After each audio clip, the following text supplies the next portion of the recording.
ជំរាបសួរសួស្តីបងប្អូនទាំងអស់គ្នាវីដេអូនេះតទៅថ្ងៃម្សិលមិញដែលខ្ញុំនិយាយតបានអស់ណាហើយម្សិលមិញនេះម្សិលថ្ងៃនេះព្រែខ្ញុំគាត់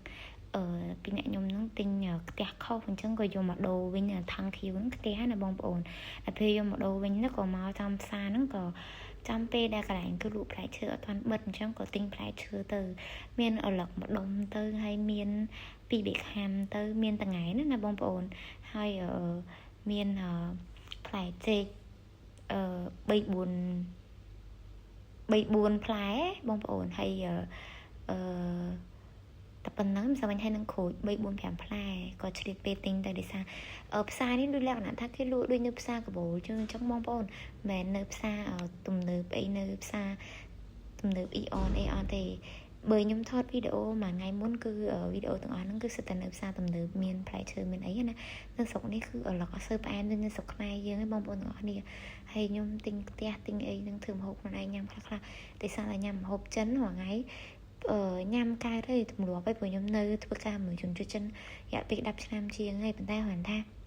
ពេលខ្លះចឹងយើងនឹកឃើញម្ហូបខ្មែរចឹងយើងចង់ធ្វើខ្លួនឯងយើងធ្វើខ្លួនឯងខ្លះទៅអាណាអាចឆ្នៃធ្វើម្ហូបខ្មែរបានយើងមកទិញម្ហូបធ្វើខ្លួនឯងដោយសារតែម្ហូបបន្លែផ្លែឈើនៅស្រុកគេនេះគឺថោកមែនតើបងប្អូនត្បូងហើយខ្ញុំគិតថាគេអត់ដូរផ្ទះនឹងឲ្យតែប្តីខ្ញុំក៏ចេះថាអត់អីទេសាកយកទៅសិនទៅអូនយើងសាកយកទៅសួរគេសិនទៅបើគេដូរឲ្យក៏ដូរទៅបើដូរអត់ឲ្យក៏អត់ទៅអត់អីទេតែយើងសាកទៅដូរសិនទៅដោយសារតែខ្ញុំទិញគេឆ្នាំងភ្លើងខ្សែភ្លើងបងប្អូនទាំងអស់គ្នាដល់ពេលផ្ទះហ្នឹងវាអត់ត្រូវជាមួយនឹងឆ្នាំងហ្នឹងអញ្ចឹងយើងត្រូវយកទៅដូរវិញប៉ុន្តែស្រុកគេនិយាយទៅគឺយ៉ាងគឺទំនើបអញ្ចឹងគេយើងបានយើងទិញម្សិលមិញអញ្ចឹងគឺគេមានបងលើស្រែកចឹងយើងទៅដូរគេដូរឲ្យហើយគេ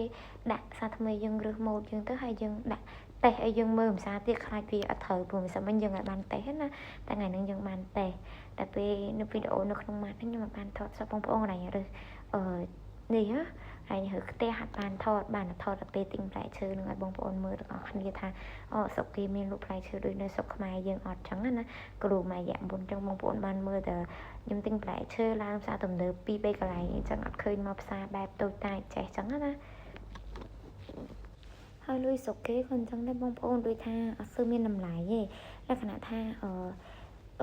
គេគិតជាម៉ឺនណាដូចថា10000 20000 30000លុយដូរណាបងប្អូននេះដូចគេអាប់លុយឲ្យមកអញ្ចឹងណាបងប្អូនច្រើនណាមានន័យថា10000ស្មើនឹង2700ថា10000លុយឥណ្ឌូនេស៊ីស្មើនឹង2700លុយខ្មែរយើងបងប្អូនអញ្ចឹងយើងគិតទៅ100,000លុយឥណ្ឌូស្មើនឹងលុយប្រហែលខ្មែរយើងណាបងប្អូនលុយគេគឺអត់ស្មានតម្លៃទេបោកប្រាក់ខែមកដូចថាពួកគាត់ចិនណាខ្ញុំមកទៅបានបោកប្រាក់ខែបងប្អូនដោយសារខ្ញុំទៅមកធ្វើការខ្ញុំទៅដាក់វីសាខ្ញុំមកទេខ្ញុំឃើញចិនហើយនឹងខ្មែរបងប្អូនខ្មែរដែលមកធ្វើការនៅនឹងគាត់បោកប្រាក់ខែមកគឺថាគាត់លុយឡងកោផុតក្បាលគាត់ហើយយើងត្រូវទៅដូរនៅកន្លែងនេះវាជាកន្លែងមួយដែលទំនើបដែរដូចនៅពេញអញ្ចឹងបងប្អូនអញ្ចឹងពេលដែលពួកគាត់បាក់ប្រាក់ខែមកពួកគាត់ទៅដូរនៅកន្លែងលក្ខណៈថាដូចនៅធនាគារគេដូរលុយមួយទូចវាមិនមែនធនាគារធំតែកន្លែងគេដូរលុយណាគេមានกระดาษអីត្រឹមត្រូវអីយើងស្រួលយើងទៅដូរនៅនឹងជាលុយដុល្លារហើយបានយើងភេពីកន្លែងហ្នឹងទៅដល់ស្រុកខ្មែរអញ្ចឹងគ្រាន់តែការដូរថ្លៃដូរហើយនឹងសេវាផ្ញើលុយទៅស្រុកខ្មែរខ្ញុំសួរព័ត៌មានពួកគាត់ទៅខ្ទង់អស់$700បើយើងផ្ញើលុយទៅ1000គ្រាន់តែសេវាហើយនឹងថ្លៃដូរលុយជាដុល្លារហ្នឹងទិញដុល្លារហ្នឹងដុល្លារគឺថ្លៃហ្មងណាអញ្ចឹងគឺខ្ទង់អស់ថាវាដល់$100បងប្អូនតើ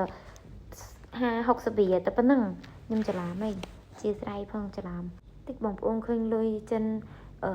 ថតផុសឬក៏ខ្ញុំថតអីចឹងទៅឃើញកាន់លុយឥណ្ឌូនេស៊ីច្រើនអីចឹងទៅណាឲ្យមើលថាលុយច្រើនអត់ទេបងប្អូនហើយមកដុំអីហ្នឹងមិនស្រួលមិនបាន$100លុយខ្មែរយើងមិនបាន400000ផងហ្នឹង